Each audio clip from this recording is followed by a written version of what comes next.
ચાલો ત્યારે નમસ્કાર વિદ્યાર્થી મિત્રો. હવે ધોરણ 5 સીઈટીમાં જે આના આપણે અત્યાર સુધી ટાઈમ ટેબલ મુજબ જેટલા લેક્ચર જોયા એ પછીનું હવે ટાઈમ ટેબલ મુજબ આપણું આજે જે લેક્ચર છે એ છે સરખામણી વિશે વાત કરવાની છે આપણે. હવે સરખામણીનું એમાં કેવા પ્રશ્ન પૂછાય એના વિશે વાત કરીએ. પણ જે બાળકો નવા આવ્યા છે તો એમને ખ્યાલ નહીં હોય કે ભાઈ આ બધું ટાઈમ ટેબલ ટેસ્ટ આ બધું ક્યાં આવે. તો ટાઈમ ટેબલ છે એના આધારિત વિડીયો લેક્ચર અને ટેસ્ટ એ બધું આપણા વોટ્સએપ ગ્રુપમાં આવે છે. તો વોટ્સએપ ગ્રુપમાં જે નો જોડાણા હોય તો વોટ્સએપ ગ્રુપમાં જોડાવા માટેની લિંક તમને ડિસ્ક્રિપ્શન બોક્સમાંથી મળી જશે. અથવા તો અહીંયા જે નંબર દેખાય ને આ નંબર પર તમારે વોટ્સએપમાં ગ્રુપ લખીને મેસેજ કરવાનો, બરોબર? એટલે વોટ્સએપ ગ્રુપમાં જોડાવા માટેની લિંક મળી જશે. હવે આપણે વાત કરવાની છે સરખામણીની. તો એમાં આપણને પ્રશ્ન કેવો પૂછાય તો જુઓ, અહીંયા આપણને એક પ્રશ્ન આપેલો છે કે કેરીનું વૃક્ષ કેળાના વૃક્ષથી ઊંચું છે, ખજૂરનું વૃક્ષ છે એ કેરીના વૃક્ષથી ઊંચું છે, સફરજનનું વૃક્ષ નાળિયેરીના વૃક્ષથી નાનું છે, કેળા અને નાળિયેરીના વૃક્ષ છે એ સરખા છે, તો સૌથી નાનું વૃક્ષ કયું છે? તો હવે પ્રશ્નમાં આપણે એ રીતે વાંચીએ ને તો નહીં ખ્યાલ આવે. આને આપણે સ્ટેપ બાય સ્ટેપ, અહીંયા જે આપણે સ્ટેપ હમણાં લખીએ એ પ્રમાણે સ્ટેપ બાય સ્ટેપ વાક્ય અનુસાર લખતું જવાનું, એટલે પ્રશ્ન સોલ્વ કરવામાં કાંઈ પ્રોબ્લેમ આવશે નહીં. પહેલું વાક્ય છે કે કેરીનું વૃક્ષ છે એ કેળાના વૃક્ષથી ઊંચું છે. હવે ઊંચું અથવા તો મોટું, ઝડપી આવું હોય ને, જે વધારે હોય ને એને ઉપર લખવાનું, નાનું, નીચું, ઓછું આવું હોય એને આપણે નીચે લખવાનું, બરોબર? તો અહીંયા એવું કીધું કે કેરીનું વૃક્ષ કેળાના વૃક્ષથી ઊંચું છે. તો ઊંચું કોણ થયું? કેરીનું વૃક્ષ થયું, અને કેળાનું વૃક્ષ છે એ કેરીના વૃક્ષથી નીચું થયું. તો આપણે અહીંયા લખવાનું કે ભાઈ કેરીનું વૃક્ષ એની નીચે કેળાનું વૃક્ષ. હવે બીજું વાક્ય જુઓ. બીજા વાક્યમાં એવું કીધું કે ખજૂરનું વૃક્ષ છે એ કેરીના વૃક્ષથી ઊંચું છે. ખજૂરનું વૃક્ષ કેરીના વૃક્ષથી કેવું છે? ઊંચું છે. તો ખજૂરનું વૃક્ષ છે એને ઉપર લખવાનું અને કેરીનું વૃક્ષ એને નીચે લખવાનું. હવે અહીંયા એવું કીધું છે ત્રીજું વાક્ય કે ભાઈ સફરજનનું વૃક્ષ છે એ નાળિયેરીના વૃક્ષથી નાનું છે. સફરજનનું વૃક્ષ નાળિયેરીના વૃક્ષથી કેવું છે? નાનું છે. નાનું હોય તો ક્યાં લખશું? નીચે લખશું. એટલે નાળિયેરી અહીંયા લખીશું આપણે ઉપર અને નીચે લખીશું સફરજન.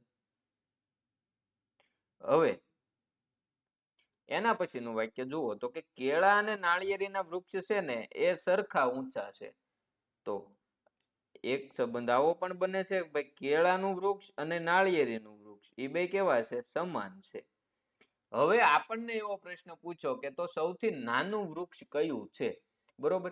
તો સૌથી નાના વૃક્ષ માટે હવે આપણે શું કરવાનું કે આ જેટલા સ્ટેપ આપણે બનાવ્યા ને આ બધાને ભેગા લખવા પડે, તો આપણને ખબર પડે કે સૌથી ઊંચું કોણ ને સૌથી નીચું કોણ, બરોબર? તો આ પહેલો સ્ટેપ છે ને એને પહેલા અહીંયા લખી નાખવાનું કે ભાઈ કેરી, અને અહીંયા લખી નાખ્યું આપણે કેળા. હવે આપણને બીજું સ્ટેપ અહીંયા જોવાનું. બીજું આપણે જુઓ શું છે તો કે ખજૂર અને કેરીનો સંબંધ આપણે અહીંયા લખ્યો છે, બરોબર? તો કેરી કરતા ખજૂરનું વૃક્ષ ઊંચું છે, તો એને અહીંયા આપણે લખી નાખીએ કેરી કરતા ખજૂરનું વૃક્ષ ઊંચું છે. પછી તો કે નાળિયેર અને સફરજન આપ્યું છે. તો નાળિયેર અને સફરજનનું હજી આમાં ક્યાંય આપણને નામ મળતું નથી, બરોબર? તો એના પછીનું સ્ટેપ જોવાનું. આ સ્ટેપને આપણે અત્યારે બાકી રાખીએ.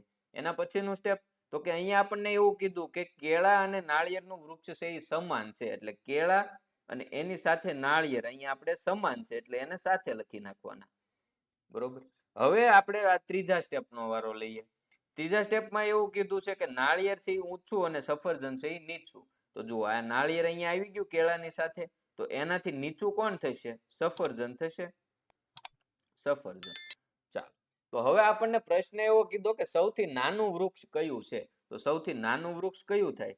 સફરજન થાય. કયું થાય? સફરજન થાય. અને આપણને એવો પ્રશ્ન પૂછ્યો હોય કે સૌથી મોટું વૃક્ષ કયું? તો સૌથી મોટા વૃક્ષમાં જવાબ આવે ખજૂર, બરોબર? તો આ રીતે આવા પ્રશ્નો આપણને પૂછાય, સરખામણી કહેવાય, બરોબર? કે ભાઈ તમારે સરખાવવાનું હોય કે સૌથી મોટું કોણ, સૌથી નાનું કોણ, આ રીતે આપણને પ્રશ્નો પૂછાય છે. હજી થોડાક પ્રશ્નો જોઈએ ને એટલે તમને વધારે અંદાજો આવી જશે. ચાલો, હવે એના પછીનો પ્રશ્ન આપણે જોઈએ કે ભાઈ રામ છે એ રોહન કરતા ધીમો ચાલે છે, રોહન એ ગંભીર જેટલી ઝડપથી ચાલે છે, તથા કેતન ગંભીરથી ઝડપી ચાલે છે. તો સૌથી ઝડપી કોણ ચાલે છે? તો આમાં પહેલા આપણે શું કરવાનું?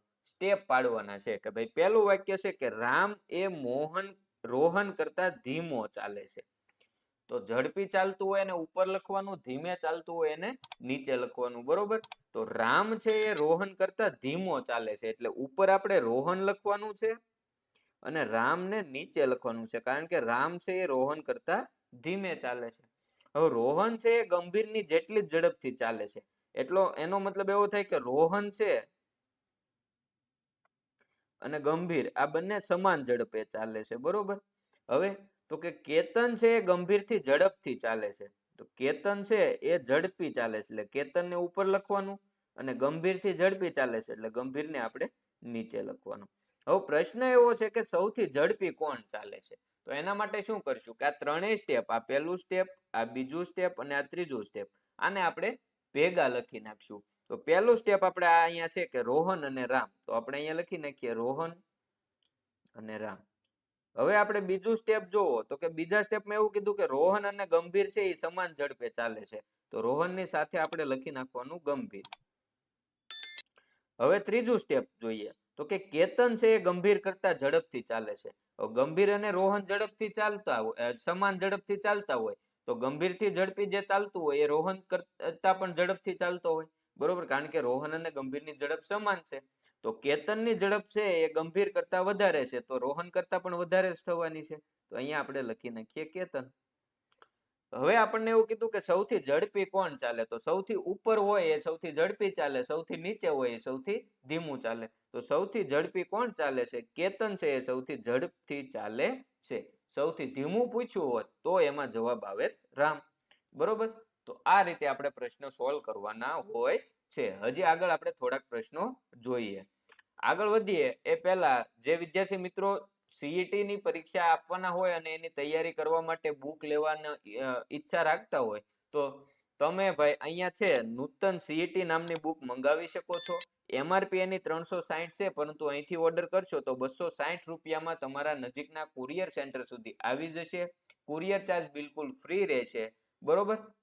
જે બાળકોને ઓર્ડર કરવો હોય લિંક ડિસ્ક્રિપ્શન બોક્સમાં આપેલી છે, અથવા તો અહીંયા જે આ નંબર દેખાય ને આ નંબર પર તમારે વોટ્સઅપમાં સીઈટી બુક લખીને મેસેજ કરવાનો છે.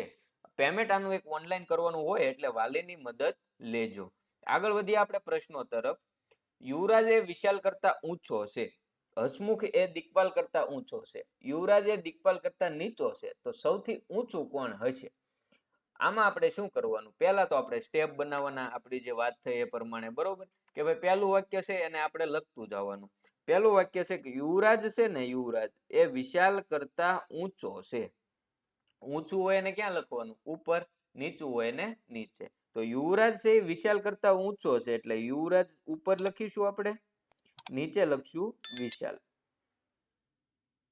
એના પછી તો કે હસમુખ એ દિગ્પાલ કરતા ઊંચો છે, તો ઊંચું કોણ છે? હસમુખ. અને દિગ્પાલ કરતા ઊંચો છે તો ઉપર આપણે હસમુખ લખીશું, નીચે આપણે દિગ્પાલ લખીશું. પછી તો કે યુવરાજ છે એ દિગ્પાલ કરતા નીચો છે. ભાઈ યુવરાજ છે એ દિગ્પાલ કરતા નીચો છે, નીચું હોય એને નીચે લખવાનું છે. તો યુવરાજ એ દિગ્પાલ કરતા નીચો છે એટલે દિગ્પાલને ઉપર લખવાનું ને યુવરાજને તમારે નીચે લખવાનું. હાલો, આટલું થઈ ગયું. હવે આપણને પૂછ્યું સૌથી ઊંચું કોણ હશે, તો એના માટે આપણે આ પહેલું સ્ટેપ, બીજું સ્ટેપ અને ત્રીજું સ્ટેપ આને આપણે ભેગા લખવાના છે. પહેલું સ્ટેપ છે યુવરાજ અને વિશાલ વાળું, એ આપણે અહીંયા લખી નાખીએ, યુવરાજ અને આ વિશાલ. હવે જુઓ બીજા સ્ટેપમાં તો કે હસમુખ અને દિગ્પાલ નો ઉલ્લેખ છે, પણ અહીંયા આપણે યુવરાજ અને વિશાલ સિવાય બીજું નામ આમાં નથી. તો પછી શું કરવાનું? તો કે આપણે અહીંયા ત્રીજા સ્ટેપમાં વયું જવાનું. બીજું સ્ટેપ થોડી વાર રહેવા દેવાનું. ત્રીજા સ્ટેપમાં જુઓ દિગ્પાલ કરતા યુવરાજ નીચો છે, દિગ્પાલ કરતા યુવરાજ નીચો છે એટલે યુવરાજની ઉપર કોણ આવશે? દિગ્પાલ આવશે. આટલું થઈ ગયું. હવે ત્રીજું સ્ટેપ થઈ ગયું. તો હવે બીજું સ્ટેપ આપણે લખી શકીએ. જુઓ બીજા સ્ટેપમાં શું કહેવા માંગે છે કે ભાઈ હસમુખ છે એ દિગ્પાલ કરતા ઊંચો છે, તો અહીંયા આ દિગ્પાલ છે એના કરતા ઊંચું કોણ થયું? હસમુખ. ચાલો, તો હવે તમે આમાં કહી શકો કે સૌથી ઊંચું કોણ? સૌથી ઉપર હોય એ સૌથી ઊંચું, તો આ હસમુખ સૌથી ઉપર થશે એટલે એ સૌથી ઊંચું થશે. સૌથી નીચું પૂછ્યું હોત તો અહીંયા જવાબ આવે વિશાલ. પણ આપણને પૂછ્યું છે સૌથી ઊંચું, તો જવાબ આવશે હસમુખ, વિકલ્પ ડી. બરોબર. તો આ રીતે સ્ટેપ પાડતા જાઓ એટલે કાંઈ અઘરું રહેશે નહીં. પણ મગજમાં આ પ્રશ્ન વાંચીને નક્કી કરવાની ટ્રાય કરશો તો બને ત્યાં સુધી જવાબ આવવાની સંભાવના ઓછી રહેશે, કારણ કે એમાં તમે ઘૂંસવાઈ જશો. એના કરતા આવા સ્ટેપ લખી નાખવા. આગળ વધીએ. ચાલ, એના પછીનો પ્રશ્ન છે, પારસ એ રિયા કરતા ઉંમરમાં નાનો છે પરંતુ પ્રતાપ કરતા મોટો છે. વનરાજ એ રિયા કરતા ઉંમરમાં મોટો છે, તો ઉંમરમાં સૌથી મોટું કોણ થશે? આના માટે આપણે શું કરવાનું છે? સ્ટેપ બનાવવાના છે. પહેલું વાક્ય જુઓ કે પારસ એ રિયા કરતા ઉંમરમાં નાનો છે પરંતુ પ્રતાપ કરતા મોટો છે. 3 વ્યક્તિની વાત થઈ ગઈ એક વાક્યમાં. જુઓ, પારસ, પહેલા તો આપણે પારસને મધ્યમાં લખી નાખીએ. આ પારસ, પારસ એ રિયા કરતા ઉંમરમાં નાનો છે, એટલે રિયા છે પારસ થી ઉપર લખીશું આપણે, કારણ કે પારસ નાનો, રિયા મોટી થશે. પ્રતાપ કરતા મોટો છે, પારસ એ રિયા કરતા નાનો, પ્રતાપ કરતા મોટો છે, એટલે પ્રતાપની ઉપર આવશે પારસ, અહીંયા આવશે પ્રતાપ. ચાલ, આટલું થઈ ગયું. હવે એના પછીનું વાક્ય જુઓ કે વનરાજ એ રિયા કરતા ઉંમરમાં મોટો છે. વનરાજ છે એ ઉપર આવશે કારણ કે એ રિયા કરતા મોટો છે, તો રિયા નીચે આવશે અહીંયા. હાલ, હવે આપણને એવું કીધું કે તો ઉંમરમાં સૌથી મોટું કોણ થશે? તો સૌથી મોટું કોણ થશે મેળવવા શું કરવાનું? આ પહેલું સ્ટેપ અને બીજું સ્ટેપ છે એને ભેગું લખી નાખવાનું. પહેલું સ્ટેપ તો આપણી પાસે હતું જ તે કે ભાઈ રિયા, પારસ અને પ્રતાપ. હવે આ બીજું સ્ટેપ એને આપણે ભેગું લખી નાખીએ કે રિયા કરતા વનરાજ મોટો છે, એટલે રિયાની ઉપર આપણે અહીંયા લખી નાખીએ વનરાજ. હવે આપણને કીધું સૌથી મોટું કોણ થશે, તો સૌથી ઉપર હશે એ સૌથી મોટું થશે. તો સૌથી મોટું કોણ થાય? આમાં વનરાજ છે એ સૌથી મોટો થશે. આપણને એવું પૂછ્યું હોત કે સૌથી નાનું કોણ, તો અહીંયા સૌથી નાનું કોણ થાત? પ્રતાપ છે એ સૌથી નાનો થાત. બરોબર. ચાલો, હવે તમને એના પછી એક પ્રશ્ન છે કે ભાઈ 5 પુસ્તકો એકબીજા ઉપર ગોઠવાયેલા છે. 5 પુસ્તકો એકબીજા ઉપર ગોઠવેલા છે, એટલે ટેબલ કે ગમે ત્યાં 5 પુસ્તકોને એકની ઉપર એક એમ મૂકેલા છે. હવે ઈ નામનું જે પુસ્તક છે એ એની ઉપર છે, સી એ બી ની નીચે છે. જો એ બી ની ઉપર અને ડી એ સી ની નીચે હોય તો સૌથી ઉપર કયું પુસ્તક હશે? પ્રશ્ન વાંચ્યો તો કાંઈ ટપો નહીં પડે, સ્ટેપ બનાવવાના. 5 પુસ્તકો એકબીજા ઉપર ગોઠવાયેલા છે. હાલ, હવે પહેલું વાક્ય અહીંથી શરૂ થાય કે ભાઈ ઈ છે એ એની ઉપર છે, એટલે ઉપર હોય એને ઉપર લખવાનું, નીચે હોય એને નીચે લખવાનું છે. ઈ છે એ એની ઉપર છે, એટલે ઈ કોની ઉપર છે? એની ઉપર છે. સી એ બી ની નીચે છે. ભાઈ સી છે એ બી ની નીચે છે, એટલે કે આ બી અને એની નીચે છે સી. બીજું વાક્ય ડન. પછી છે જો એ બી ની ઉપર, એ ક્યાં છે? બી ની ઉપર છે, એટલે આ બી છે તો એની ઉપર કોણ છે? એ. અને ડી છે એ સી ની નીચે છે, સી ની નીચે છે, એટલે આ સી અને એની નીચે છે ડી. બીજું કાંઈ કર્યું નથી, જે આપણને કીધું એમ આપણે સ્ટેપ લખ્યા ખાલી. બરોબર. હવે આપણને કીધું સૌથી ઉપર કયું પુસ્તક છે, તો એના માટે આપણે આ બધા સ્ટેપને ભેગા કરવા પડે, પહેલું, બીજું, ત્રીજું ને ચોથું. પહેલું સ્ટેપ આપણે અહીંયા આ રીતે લખી નાખીએ કે ભાઈ ઈ ની નીચે એ છે, આટલું તો આપણને ખબર છે.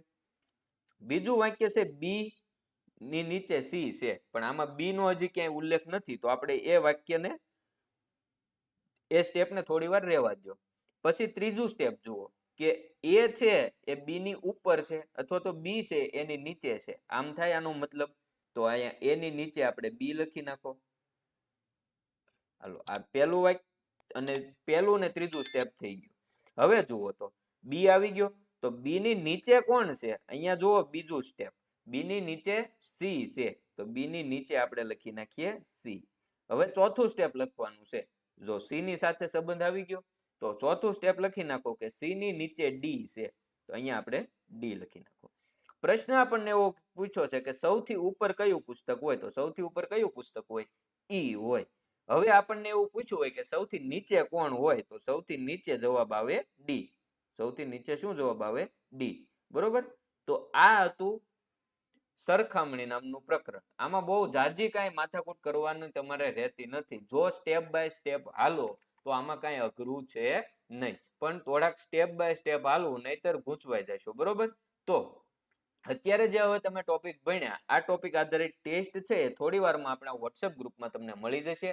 વોટ્સએપ ગ્રુપમાં જે બાળકો નથી જોડાણેલા, તો ભાઈ વોટ્સએપ ગ્રુપમાં જોડાવા માટેની લિંક છે એ ડિસ્ક્રિપ્શન બોક્સમાં આપેલી છે, અથવા તો આ નંબર અહીંયા જે દેખાય છે આ નંબર પર તમારે વોટ્સએપમાં ગ્રુપ લખીને મેસેજ કરવો તો પણ તમે વોટ્સએપ ગ્રુપમાં જોડાવા માટેની લિંક મેળવી શકશો. બરોબર? તો વોટ્સએપ ગ્રુપમાં જોડાઈ દેજો. આ વિડીયોને લાઈક કરવાનું બાકી હોય વિડીયોને લાઈક કરી દેજો, ચેનલને સબસ્ક્રાઇબ કરી દેજો. બીજું કે આમાં હજી કાંઈ પણ તમારે ડાઉટ રહેતા હોય તો કોમેન્ટ કરી શકો છો. જે વસ્તુ ન સમજાતી હોય એની કોમેન્ટ તમારે કરી દેવાની છે. તમારી સાથે જે મિત્રો અભ્યાસ કરતા હોય અને સીઈટી પરીક્ષાની તૈયારી કરતા હોય અને એને આ ખબર ન હોય કે અહીંયા આપણે ફ્રીમાં તૈયારી કરાવીએ છીએ, તો એમને આપણા વોટ્સએપ ગ્રુપમાં જોઈન કરાવજો, અથવા તો આ વિડીયો એમના સુધી પહોંચાડી દેજો. બરોબર? ફરી મળીશું ટાઈમ ટેબલ મુજબ. જે દિવસે આપણે જે ટોપિક ભણવાનો હશે એ દિવસે આપણે મળીશું. હાલ અત્યારે હવે આપણે રજા લઈએ. આભાર.